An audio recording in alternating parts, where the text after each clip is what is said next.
मेरी ओजोन मेरी ओजोन मेरी ओजोन। आखिरी टॉपिक, ओजोन एलोट्रॉपिक फॉर्म है ऑक्सीजन की। इसका मॉलिक्यूलर फॉर्मूला O3 और एक सेकेंडरी पोल्यूटेंट है। Molecular mass 48 gram. Increase the temperature in the upper part of atmosphere is due to ozone layer. Oxygen atoms के अंदर कैटिनेशन होती है। स्ट्रक्चर आपके सामने ओजोन का मैं दिखा रहा हूं। कुछ लोग कहते हैं कि जी ऐसे जोड़ दें ऑक्सीजन एटम्स को तो ओजोन बन जाती है। ना ना ना ना ना, ये इस तरह से एक लेवल स्ट्रक्चर आप लोगों को दिखाया हुआ। शायद पूछ ले ओजोन का लेवल स्ट्रक्चर, आपके सिलेबस में लेवल स्ट्रक्चर्स मौजूद हैं। तो ऑक्सीजन के आउटर मोस्ट शेल में जनाब होते हैं 6 इलेक्ट्रॉन्स। लो जी 6 के 6 बना दिए मैंने आपके सामने। लो जी इसके दूसरे ऑक्सीजन के भी 6 इलेक्ट्रॉन्स आपके सामने बना दिए। तो अब आपकी इत्तला क्लियर है कि ये ऑक्सीजन अपना लोन पेयर डोनेट कर रही है दूसरी ऑक्सीजन को कोऑर्डिनेट कोवलेंट बॉन्ड बनाने के लिए, जिसकी वजह से आपको इस पर पॉजिटिव और इस पर नेगेटिव चार्ज दिखेगा। इसके अपने 6 के 6 जू के तू है। तीसरा कोऑर्डिनेट बॉन्ड है। एमसीक्यू पूछ सकता है ना, ओजोन में एक सिग्मा, एक पाई और एक कोऑर्डिनेट बॉन्ड मौजूद होगा। ये रेजोनेट भी कर सकता है। कैसे कि ये नेगेटिव इलेक्ट्रॉन्स यहां पे आ जाए पाई बॉन्ड बनाने के लिए, ये 2 इलेक्ट्रॉन्स आगे चले जाएं यहां पे, तो देखो पॉजिटिव चार्ज वहीं पर रहेगा लेकिन नेगेटिव चार्ज इधर शिफ्ट हो जाएगा। तो इसलिए इस ओजोन मॉलिक्यूल में स्टेबिलिटी होती है कि ये रेजोनेंस स्टेबलाइज्ड होता है। इसका स्ट्रक्चर रेजोनेंस स्टेबलाइज्ड स्ट्रक्चर होता है। काम की बात क्या है, ओजोन के स्ट्रक्चर को तो मैंने बता दिया। ये ओजोन के अंदर बॉन्ड एंगल याद रख लें, शायद वेस्पर के मुताबिक पूछ ले। बॉन्ड लेंथ भी याद रख लें, ये भी शायद वेस्पर के मुताबिक पूछ ले। और ये डॉट डॉट डॉट डॉट आपको पता है रेजोनेटिंग इलेक्ट्रॉन्स को शो कर रहा है। ब्लू गैस है, स्ट्रॉन्ग इरिटेटिंग स्मेल है, more soluble in the water as compared to oxygen, इन चार्जेस की वजह से जो आपको अभी दिखाई दी है। When cold in liquid air, it gets liquefy और डीप ब्लू कलर का ब्लू ब्लू ब्लू है, पानी पानी जैसा लिक्विड बनाता है। थर्मोडायनामिकली अनस्टेबल है एज कम्पेयर टू ऑक्सीजन, क्योंकि ऑक्सीजन का मॉलिक्यूल डबल बॉन्ड बना के स्टेबल हो जाता है। इसमें डबल बॉन्ड कभी बनता कभी टूटता, कभी बनता कभी टूटता। रेजोनेंस की वजह से स्टेबल है, लेकिन थर्मोडायनामिकली देखें तो ये रिलेटिवली अनस्टेबल है। ये बड़ी इंपॉर्टेंट चीज आपको बताई, हालांकि मॉलिक्यूलर मास भी ज्यादा है। और ओवरहेड ओजोन जो है, इसकी जो अमाउंट है वो तकरीबन 350 डॉप्स्टन यूनिट है। 300 के करीब जो है वो कंसिडर की जाती है। आपको ये DU क्या है, ये है डॉप्स्टन यूनिट, जो कि ओजोन की कंसंट्रेशन को शो करता है। इसके बारे में आपको कुछ इंटरेस्टिंग इन्फॉर्मेशन देता हूँ। Dobson unit is the most common unit for the measuring of ozone concentration. 1 Dobson unit is the number of ozone molecules. Paper में आने वाला बड़ा इंपॉर्टेंट MCQ है। Number of ozone molecules that would be required to create a layer of pure ozone of 0.001 millimeter या 0.0001 centimeter thick at a temperature of 0 degree Celsius, जो कि standard temperature, and 1 atmospheric pressure। तो 0 degree Celsius और 1 ATM पर तकरीबन इतने millimetre thickness के साथ ओजोन लेयर होती है। और बेटे एक और बात भी याद रखिएगा, the air pressure and the surface of the earth जो है वो नॉर्मल STP कंडीशंस पर होना चाहिए। इसको एक्सप्रेस करने का और भी वे है कि एक कॉलम ऑफ द एयर है ओजोन कंसंट्रेशन, जो कि 1 डॉप्स्टन यूनिट के अंदर जब देखा जाए तो इसमें तकरीबन कितने ओजोन मॉलिक्यूल्स होंगे, 2.69 मॉलिक्यूल्स। ये आपने बराए मेहरबानी याद रख लेना है कि एक डॉप्स्टन यूनिट का मतलब है कि एक ऐसा कॉलम जिसमें आपको 2.69 10⁻16 O3 मॉलिक्यूल्स मिलेंगे। ये एक और तरीका है इसकी कंसंट्रेशन को मेजर करने का। For every square centimetre area, every square centimetre area at the base of the column. Over the earth surface ozone की जो एवरेज थिकनेस है वो 300 डॉप्स्टन यूनिट है। 350 तक भी जा सकती है, जो कि तकरीबन 3 मिलीमीटर थिकनेस में आ जाती है। क्या याद रख लेना कि 0.01 मिलीमीटर 1 DU के इक्वल है। और अगर आपके पास 300 DU है तो ये हमारे पास 0.01 अगर 300 से मल्टीप्लाई हो तो तकरीबन 3 मिलीमीटर बन जाता है। तो ये रही थिकनेस, सिर्फ 3 मिलीमीटर। काम देखो इस 3 मिलीमीटर थिकनेस के क्या है। ये आपको हल्का सा लेयर ऊपर ब्लू कलर का नज़र आ रहा होगा ओजोन का, 3 मिलीमीटर का। इसका काम है आने वाले यूवी को रोकना, कॉस्मिक को रोकना, तमाम हार्मफुल रेडिएशंस को रोक लेना। और ऊपर एक और मसला भी होता है कि जब ये यहाँ पे यूवी रेडिएशंस को ट्रैप कर लेती है तो इस पार्ट ऑफ द एटमॉस्फेयर में रिलेटिवली हाई टेम्परेचर देखा जाता है बनिस्बत इसके ऊपर वाले और इसके नीचे वाले पार्ट के। यानी कि यहाँ का टेम्परेचर भी लो होगा, यहाँ का टेम्परेचर भी लो होगा, लेकिन यहाँ का टेम्परेचर हाई होगा क्योंकि यहाँ पे ओजोन ने अपने अंदर यूवी को ट्रैप किया होगा। किसको ट्रैप किया होगा? यूवी को, जो मैं टेम्परेचर की चेंज बता रहा था। तो ये सारी बातें आपके साथ हो चुकी हैं। The average amount of ozone मैंने बता दी है 3 मिलीमीटर, और इंचेस में भी पूछ ले तो वो भी याद रखिएगा 0.12 इंच के करीब ये थिकनेस बनती है। ये सारे एमसीक्यू में पूछे जाते हैं। अब मैंने आपको डॉप्स्टन यूनिट भी बता दिया, आपको मिलीमीटर भी बता दिया, इंच भी बता दिया, सेंटीमीटर भी याद रख लीजिएगा। 0.001 centimetre is equal to 1 Dobson unit, ठीक है। ये मिलीमीटर के हिसाब से आप अगर इसको देखो तो, ठीक है। तो ये आप लोगों को अब इस वक्त समझ आ जानी चाहिए कि 3 मिलीमीटर होगी तो 0.3 सेंटीमीटर होगी या फिर 0.12 इंचेस होगी। तो ये सारी बातें आप लोगों के ज़हन में होनी चाहिए। तो साइंटिस्ट ने अंटार्कटिका के अंदर जो है वो एक ओजोन होल देखने को मिला जहाँ पे तकरीबन कंसंट्रेशन 100 डॉप्स्टन यूनिट रह चुकी है, जो कि 1 मिलीमीटर थिकनेस बनती है। एमसीक्यू आए, ओजोन होल में सुराख नहीं है जिससे आर पार छतरी की तरह देखा जाए।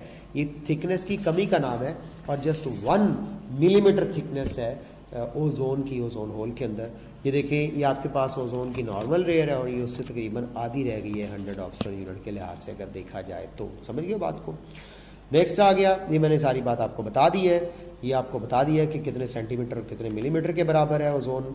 अब कुछ आगे बात करें कि ओजोन एटमॉस्फेयर में एग्जिस्ट कहाँ पे करती है। ओजोन एग्जिस्ट करती है 25 से 28 किलोमीटर की रेंज में। 25 से 28 किलोमीटर की रेंज में आपको मिलता है स्ट्रेटोस्फियर। इसका मतलब है ओजोन कहाँ एग्जिस्ट करती है? Stratosphere. Ozone is a blessing जब तक ये स्ट्रेटोस्फियर में रहे, लेकिन जैसे ये नीचे ट्रोपोस्फियर में आती है तो ये बहुत बड़ा प्रॉब्लम एनवायरमेंटल कॉज करती है, जिसको फोटोकेमिकल स्मॉग कहते हैं, जिसका मेजर कंपोनेंट ओजोन होती है। तो ozone is a very dangerous pollutant when it is in troposphere, it is a blessing when it is in stratosphere. Okay, वहां पे ये यूवी को ब्लॉक करती है। In that stratosphere surround the globe and filter most harmful radiations coming from the sun towards the earth. Therefore, it is a substantial reduction in the ozone layer on the earth threatened जो है वो हमें कर सकती है बहुत ज़्यादा environmental serious problem से। 1980 वाला जो ओजोन होल था अंटार्कटिका के अंदर, उसका मैं जिक्र पहले ही कर चुका हूँ। तो इसका मतलब है ये स्ट्रेटोस्फियर में एग्जिस्ट करेगी और स्ट्रेटोस्फियर में ओजोन लेयर जो मौजूद होती है ये यहाँ पे मौजूद। अगर ये ट्रोपोस्फियर में आ गई तो ट्रोपोस्फियर में आके ये शदीद एनवायरमेंटल प्रॉब्लम्स क्रिएट करेगी।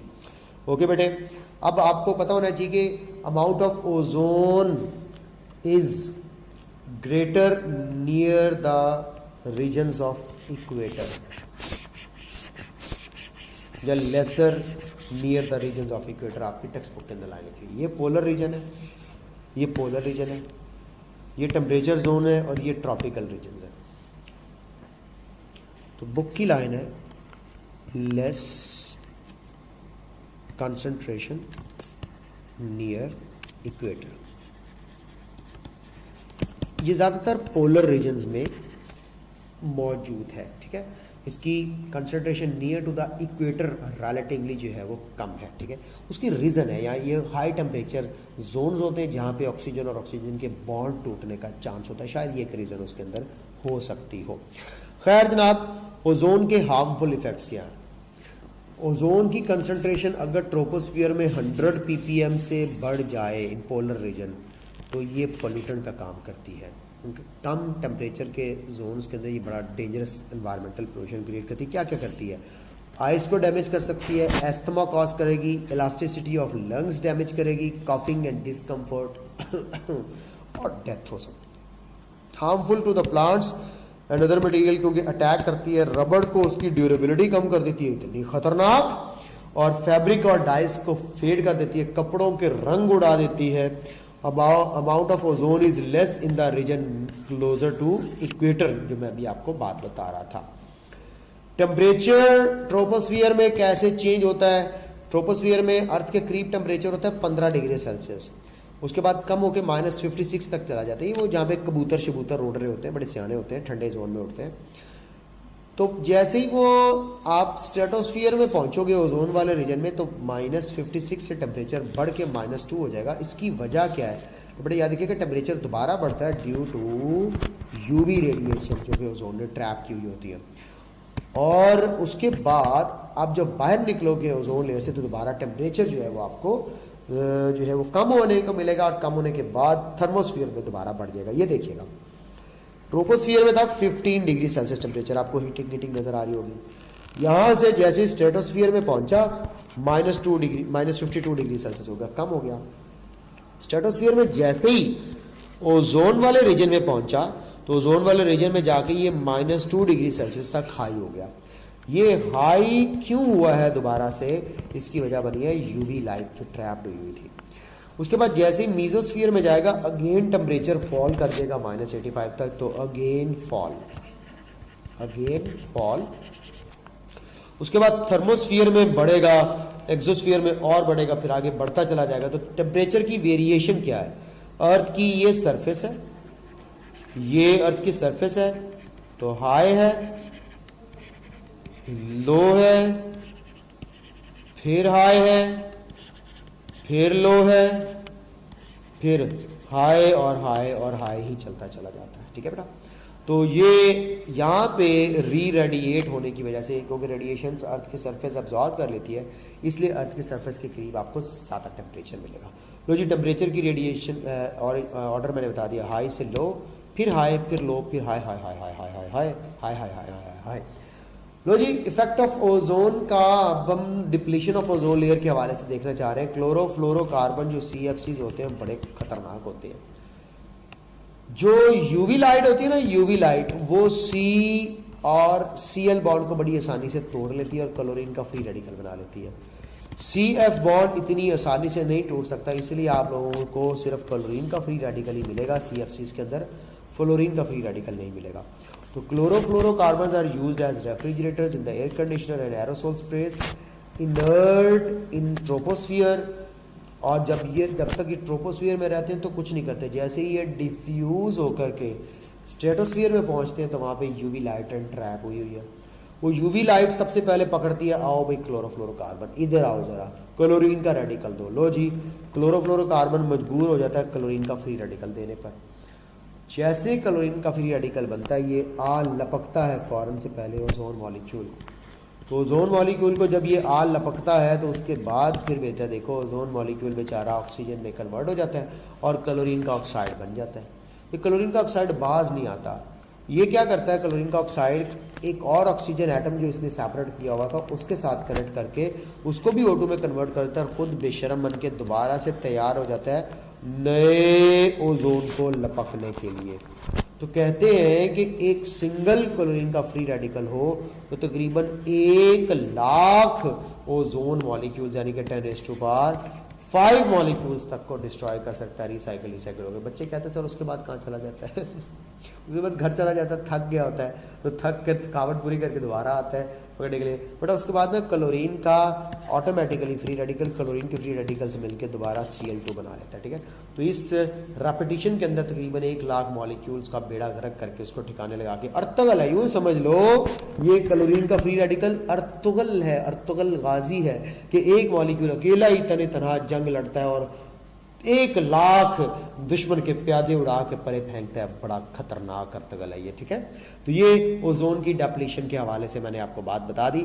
ओजोन की डेप्लीशन कौन सा रिएक्शन मैकेनिज्म होगा? Free radical mechanism. कितने स्टेप में एक ओजोन मॉलिक्यूल कंप्लीटली डिस्ट्रॉय हो चुका होता है? तो याद रख लीजिएगा 2 स्टेप्स के अंदर। तो इन 2 steps O3 convert into O2। ठीक है, थ्रू क्लोरीन फ्री रेडिकल। तो क्लोरीन का फ्री रेडिकल 2 स्टेप्स में कन्वर्ट कर देता है ऑक्सीजन को फ्री ओजोन को ऑक्सीजन के मॉलिक्यूल के अंदर, ठीक है। तो ये रिसाइकलिंग का सिलसिला चलता रहता है। लो जी, ये थी स्टोरी आप लोगों के पास, यूवी लाइट का आना, क्लोरीन के फ्री रेडिकल का बनना, ओजोन के मॉलिक्यूल को टक्कर मारना। ये देखो ओजोन के 2 एटम्स को साइड पे कर देना, एक एटम को अपने साइड में मिला लेना, ClO का बन जाना। अब इस ClO का दोबारा से एक और ऑक्सीजन एटम को अपने साथ मिला करके मॉलिक्यूल बनाना और इसका दौड़ के वापस एक नए ओजोन मॉलिक्यूल को पकड़ना। तो स्टेप 1 में देखिएगा, free chlorine atom hits an ozone molecule. Number 1 में, सबसे पहले नंबर 1 में मैं कह रहा हूं कि यूवी अटैक की वजह से क्लोरीन का फ्री रेडिकल बनना, स्टेप नंबर 1। स्टेप नंबर 2 में फ्री रेडिकल का ओजोन को हिट करना। स्टेप नंबर 3 में क्लोरीन एटम का ऑक्सीजन की तरफ पुल होकर के जाना। नंबर 4 स्टेप में फ्री ऑक्सीजन एटम हिट करके क्लोरीन के मॉलिक्यूल को ऑक्सीजन के मॉलिक्यूल का फ्री बना देना। और उसके बाद स्टेप नंबर 6 में क्लोरीन के फ्री रेडिकल का दोबारा से ये कारनामा सरंजाम देने के लिए स्टेप 2 पे आ जाना। तो बेटा देखिए, स्टेप 5 से डायरेक्ट स्टेप 2 पे आएगा, फिर 3, 4, 5, फिर स्टेप 2 पे। तो 6 स्टेप जो है वो अगेन अटैक है, अगेन अटैक। हेलो जी, ये एक स्टोरी आपको 6 स्टेप्स की शक्ल में मैंने सिखा दी है, बता दिया, लेकिन एक्चुअली O3 O2 में जब कन्वर्ट होता है तो 2 स्टेप रिएक्शन के रिजल्ट में कन्वर्ट होता है। लेकिन अगर स्टेजेस देखी जाए तो कितनी स्टेजेस हैं, स्टेजेस देखें तो O3 O2 में कन्वर्ट होने तक दरमियान में 2 स्टेजेस लेता है। तो इसीलिए मैं यहाँ पे स्टेजेस को या स्टेप्स को 2 स्टेप्स में डिवाइड कर रहा हूँ। That is the end. उदास मत होइएगा, मेरा चेहरा हंसता मुस्कुराता हुआ आपको दिखता रहेगा। लाइव सेशंस भी मैं करूँगा, रिकॉर्डिंग्स भी करूँगा। ये वीडियो कोई आखिरी वीडियो नहीं थी। ज़िंदगी मेरी इंशाल्लाह आपकी दुआओं से अल्लाह ताला ने बहुत लंबी रखी हुई है और आप लोगों को और आप लोगों के लिए अच्छे से अच्छा परफॉर्म करता रहूँगा मैं इंशाल्लाह ताला। उदास नहीं होना इस आंटी की तरह। आप लोगों के दिलों में मैं हमेशा रहूँगा, हमेशा के लिए रहूँगा और दुआओं में ज़रूर याद रख लीजिएगा। And that is the story of my syllabus of chemistry. बाकी अब चीज़ें और कुछ एडिशनल वीडियोस मैं बनाना चाह रहा हूँ, ख़ासतौर पे ऑर्गेनिक कन्वर्जेंस की, ऑर्गेनिक रिएजेंट्स की, quick revision of first year chemistry and second year chemistry. अपना ख्याल रखिएगा, ढेर सारा खुदा हाफिज़।